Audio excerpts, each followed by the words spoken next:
The full armor of God. The pieces of the armor of God are: shield of faith, protects us from attacks. Breastplate of righteousness, protects our spiritual lives, similar to how a breastplate protects vital organs.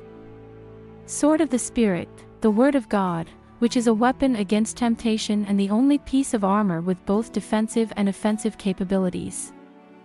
Helmet of salvation, protects our minds and reminds us that we have been saved by grace. Belt of truth, holds the armor in place and holds the sword, similar to how a warrior's belt was important in battle. Shoes of the gospel, prepares us to share God with others.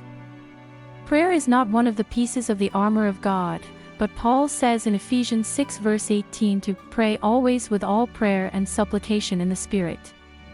Welcome to Brewed Content with Ms. Coffee. Thank you for watching. Please like, share, and subscribe today.